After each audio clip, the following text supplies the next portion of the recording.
The plaque on the Statue of Liberty says, "Give me your wretched refuse."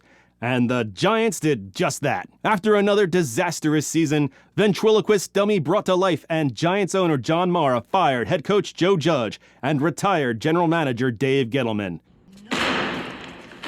Joe Shane was hired as the new GM, and Brian Daboll as the new head coach after a successful stint as the Bills' offensive coordinator. He was the hot coaching hire this offseason, and that always works out. He looks like he knows football. Actually, he looks like a man with Sixth Sense actor Haley Joel Osment hiding inside his body for the winter. I see dead people. They're called fans, Haley. It's just their hopes and dreams that have died. Hello, everybody. Welcome to Shut Up Football. I'm Jeff Stoltzfus. That's Kevin. In this episode, we can't shut up about the Giants.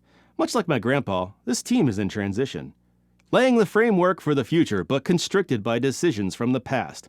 We'll take a look at this roster from top to bottom and tell you who's going to help your fantasy team and who's going to drain the ever-loving piss from it. We're talking about the 2022 New York Giants.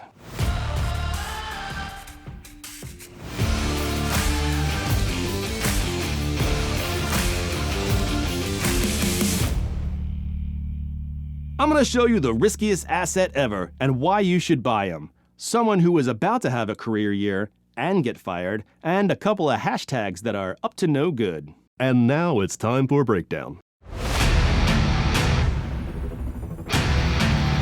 This is Daniel Jones' last stand. The team declined his fifth-year option, and you know what that means. Nothing good. Too often this hapless turf baby put the ball where it doesn't belong. That's some sinister stepdad shit right there. Last year, Jones had 7 interceptions and 7 fumbles, which was a massive improvement from the years prior. Except, he only played in 11 games. You can't fumble from the sidelines. Well played, Danny. Where I'm from, that kind of horseshit in plain view is called road apples. Maybe instead of Danny Dimes, they should have called him Danny Apples. Hashtag Danny Apples. You know, for tweeting purposes. Like, Daniel Jones has resting lacrosse face. Hashtag Danny Apples. But Daniel Jones isn't the worst quarterback in the league. Far from it. Even though his fantasy numbers last year are sucky, he can make big throws, and he does have the wheels to break off big gains and extend drives. That's a silver lining not every turd possesses. Last year, the Giants were 10th in the league for most dropped passes with 23. Evan Ingram had 11 himself, of which 3 turned into interceptions. In total, those drops cost them 35 expected points. Since entering the league, Daniel Jones' coaches were Pat Shurmur, serial killer cosplayer Joe Judge, and good to see you, Coach Jason Garrett. You might as well have asked the man to chew on uncooked spaghetti. What was he supposed to learn from that malfunctioning carousel of sad clowns? Brian Daboll should put Jones in the best position he's ever faced. He's not gonna be Josh Allen suddenly, but the path for improvement is there. I think the scheme will cater to a lot of short, quick passes. His receivers are back. Saquon is back. Ingram isn't. Jones missed the last 5 games last year. From weeks 1 through 12, he was about 19th in QB fantasy points. If his receivers have fewer drops and Jones keeps the turnovers low, I could see him finishing near 15th overall, which would put him in the Derek Carr, Ryan Tannehill neighborhood. A nice place to live if the neighbors weren't constantly showing up to picnics with paper plates. Bring a food, Deborah, you warm toilet seat. That's an improvement, but probably not enough to save Danny Apple's job. Even if the Giants somehow bring him back next year, I'd expect a high rookie pick to join him. The Giants are Tyrod Taylor's 6th team. It's a great hire for the Giants if they want to maximize Daniel Jones. Taylor is competent. He's an experienced vet that can help win games, but only in practice and from the sideline holding a clipboard. He is not fantasy relevant. Davis Webb is the 3rd-string quarterback, if they even keep 3 QBs, but given Daniel Jones' injury history, might not be a bad idea. Go ahead and take Daniel Jones in Redraft and Best Ball as your 2nd or 3rd quarterback, respectively. Based on his cost and the slight improvement I expect this year, he's likely to outperform his ADP. He's most attractive in Superflex leagues. The one place I don't want him is Dynasty. It is entirely possible Jones has both a career year and loses his job just after. Maybe he ends up in Tampa or backing up Matt Ryan in Indy next year. Either way, I'm not investing in Danny Apples for the long haul. Hey there, Broseph. Let me rap at you a second. Sure would be the tits if you were to subscribe to this YouTube channel. Oh, and while you're at it, click the goddamn bell. Thanks for your support.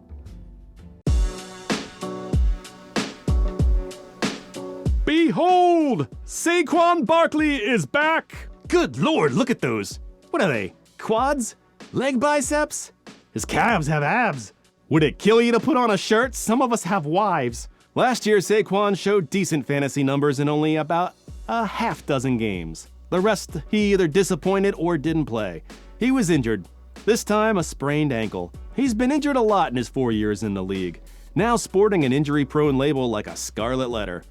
It's not just me, right? With the helmet on, he looks like Beef Wellington bobblehead. He's only 25 years old, but a lot of people are questioning if he'll return to form. I'll admit, health is a major concern, but short of that, how do you fade this man? He's healthy right now, the healthiest he's been since his rookie season. He is the ground game. Not part of it, all of it. Brian Daboll was the offensive coordinator in 2011 with the Dolphins. He called plays for Reggie Bush.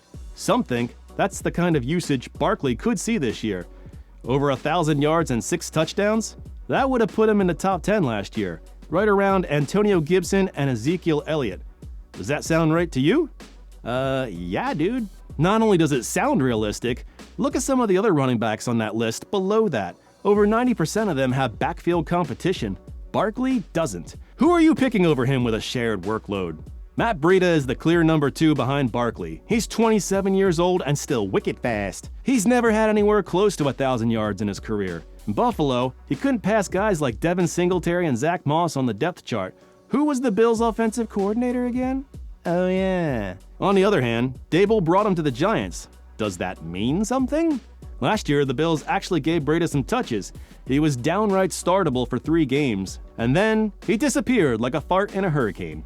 It was the best fantasy production he'd had since Week 5 of 2019, when he exploded for 114 yards, 3 receptions, and 2 touchdowns against the Browns. Everything on the ground goes through Barkley. If there are cracks to fill, Breida's gonna be the guy.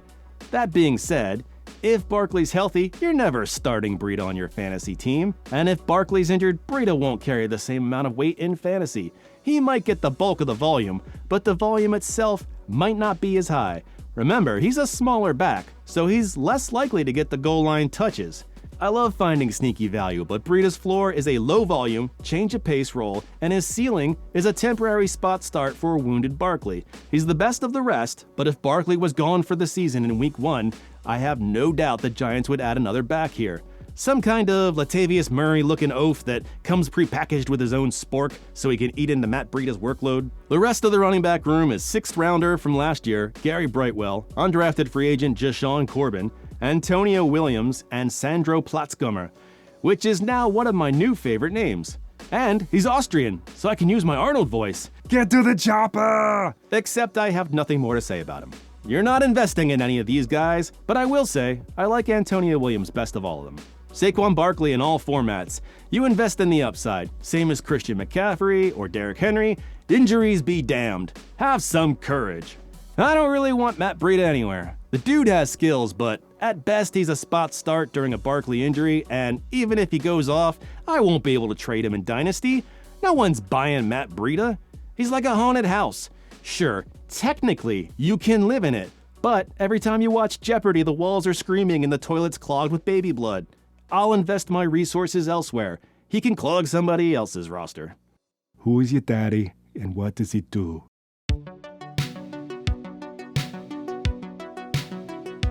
Kenny Golladay missed 3 games last year with a knee injury. Not that you noticed. No card, nothing. Even when he was on the field, you didn't want him in your lineup. He had 521 yards and 0 touchdowns last year. He didn't show much chemistry with Daniel Jones, and frankly, he didn't look that good. Last year, he was in the bottom 5 for wide receivers and target separation. He flat out disappeared against Darius Slay, Trevon Diggs, and even lesser cornerbacks. He averaged just 2.6 receptions per game. Was it a scheme problem? His deep targets in New York were half of what they were in Detroit. Certainly Daboll's offense will be miles better than Jason Garrett's. Golladay is great at contested catches, which you'd expect since he can't separate anyway. He's basically a big-body possession receiver, but at 6'4", you'd expect him to make some of those catches in the end zone. He's treated like a number 1, drawing double coverages from defenses, but most of it just allows other receivers to get open. The only thing sexy about Kenny Golladay is his ADP. Currently, it's just north of a gift card to Applebee's, or early in the 14th round. I don't believe in Kenny Golladay. I mean, he's real. He's not a ghost or anything.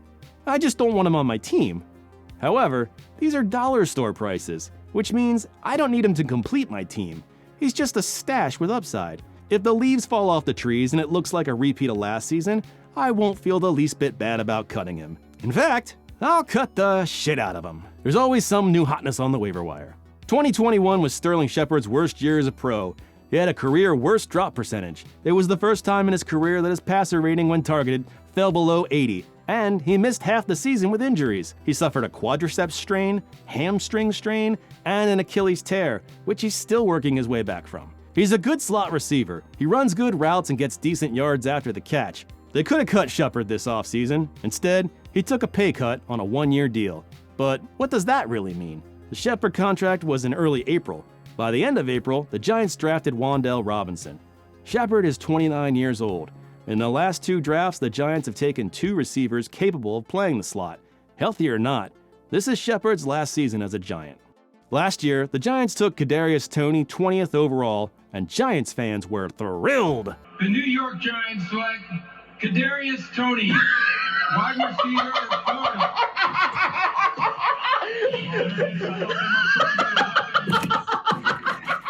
He's 5'11", a $193, and he runs like his ass just ate Chipotle. Get the man a diaper and some queso. It binds. Toney's rookie season was abbreviated, but interesting. He averaged 6 yards after the catch. He was a top 5 receiver versus man coverage, and not just against scrubs. He made Trevon Diggs look silly. In week 5, he blew up versus the Cowboys. 10 receptions, 189 yards, and he didn't even finish the game. Toney acted a fool, punched a guy, and was tossed from the game. There were rumors the Giants were listening to offers for Toney this offseason. Why? Well, he's a bit of a fuck-up. His ceiling is the sun, but his floor is a med student colonoscopy. He's been said to have shown a lack of playbook study, poor meeting behavior, and was tossed from practice for punching a guy. You know, shitty stuff. For all those reasons, I am not a Kadarius Toney fan for the long haul. But that doesn't mean I'm not in on him now, purely for value. To me, Toney is sexy dynamite. Hashtag sexy dynamite. Which also sounds like a mashup of sexual chocolate and black dynamite, which I'd watch. Toney is extremely volatile, but worth it based on his ADP, which is currently 114th overall, or about the 10th round depending on your league. But don't expect that to hold. I expect him to play on the outside this season, opposite of Golladay. The two couldn't be more different. Maybe if one had a mustache. He'll be heavily involved in the offense this season. Wan'Dale Robinson was selected in the 2nd round this year out of Kentucky. He's 5'8", 179 pounds, and runs a 4.4. Despite his size, he's amazing. Shifty, speedy, good hands. In fact, the only knock on him is his size. I mean, damn, that's small. He's been comped to guys like Scotty Miller, but Scotty Miller wasn't drafted at 2'11". My initial concerns with Robinson coming out of college were that he'd end up some kind of gadget player, but that doesn't appear to be the case with the Giants. It looks like he's going to play the slot until Shepard is healthy, and then continue in that role next year after Shepard is gone. There's a legit role for him here with the draft capital to back it up. Still, I wonder about the consistency of his fantasy value in the long term, specifically the nickel corners he'll be matching up with. I know at least one he'll see twice a year. Darius Slayton is also a human being on this team. Richie James too. They're just depth pieces. Slayton is only 25 years old and likely going after this year, although it might be worth watching where he lands next season. The rest of the receivers are, you know what, I'm not even gonna say all their names. I don't think there are any prospects here to watch. A very unenthusiastic nod to Kenny Golladay in Redraft and Best Ball based solely on price. I'm gonna pass on Sterling Shepard. If he's healthy, I think he can still ball, but I'm not convinced I can get a full season from him. I wouldn't reach for him, but I'd take Kadarius Toney in Redraft. In Dynasty, he's a buy. I want to see him explode this year and then shop him at the highest return I can get. Shop him like he's the next Tyreek Hill. He's a pump and dump stock because I don't believe in his long-term value. Whether it's injury, off-the-field shenanigans, or on-the-field shenanigans, I just think at some point he's gonna become a falling knife. Best Ball is where you can enjoy all the goodness of sexy dynamite for a late-round value with no long-term commitment. But if the dynamite is just too sexy for you to part with, remember, he's likely to have a new quarterback tossing him the ball next year. I don't like Wan'Dale Robinson in Redraft. Not this year. There's a case for him in Dynasty, though honestly, I'm not drafting him. Current mock drafts have him going at the end of the second round in 12-team rookie drafts. There's a handful of players just after that I'd rather have. Robinson is dynamic, but my gut is saying it's okay to miss this one.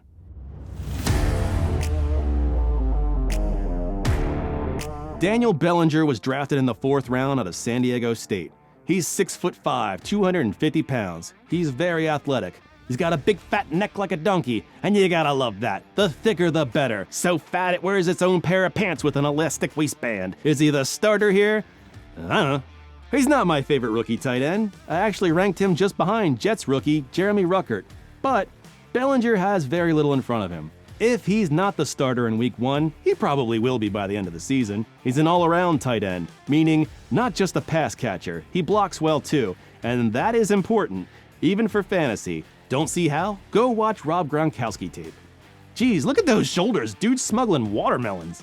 Ricky Seals-Jones is also on the roster. At least, when I recorded this he was. Many expect him to be cut in camp.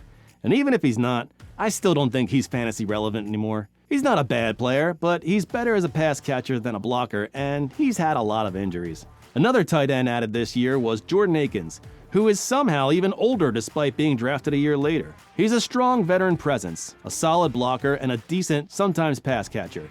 For the Giants, I'd rather have Akins than Seals-Jones. For fantasy, irrelevant. Chris Myrick and Andre Miller are also on the roster. Nobody cares. Austin Allen is an undrafted free agent out of Nebraska. He's 6'8". Holy shit, that dude's a ladder to heaven. 6'9"? My God, he's growing. He's got a very healthy RAS. When he's not ducking doorways or murdering ceiling fans with his head, he's catching touchdowns. Oh, he can catch, but he could use some weight. And we haven't seen how he adjusts to the pro game yet. Allen is a prospect, but one that could pan out in time. He just needs to crack the roster first. Give me Bellinger in Dynasty and nowhere else. Even with a year 1 path, I don't want him in redraft. But long term, giddy up. Leonard Williams was a top 10 lineman for IDP last year. He had 6.5 sacks, 2 forced fumbles. He didn't miss a game, and he just got one of the best defensive coordinators in Wink Martindale. Invest in Leonard Williams. Blake Martinez barely got started last year before he tore his ACL. He's an every down linebacker with top 10 fantasy numbers in 2020, and he's healthy now. He's a good bet to bounce back this year. Kayvon Thibodeau was drafted 5th overall this year out of Oregon.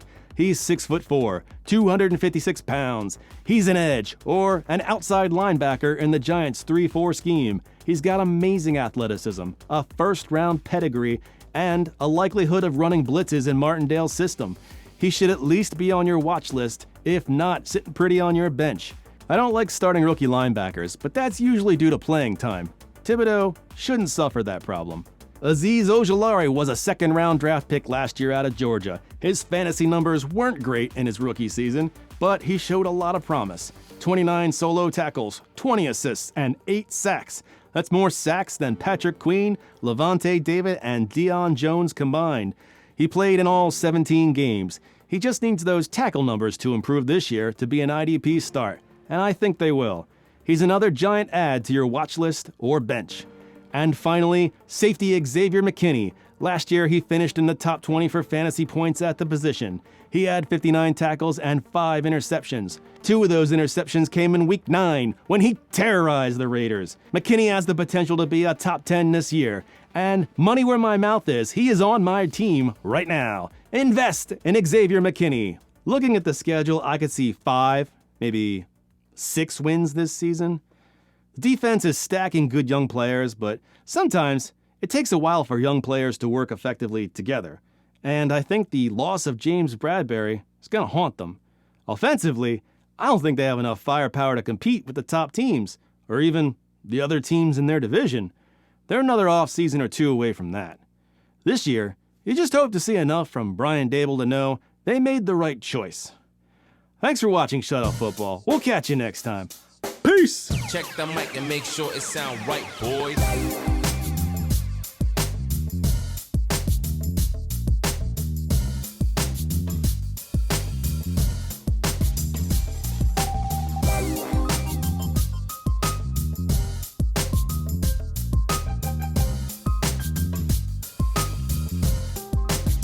it sound right, boy. Happy smiles, and here we go. I feel like I got spit that came out of my mouth. Did you feel the spitness? Did you feel the spitness? If I spray you, it means I like you. You're coming home with me.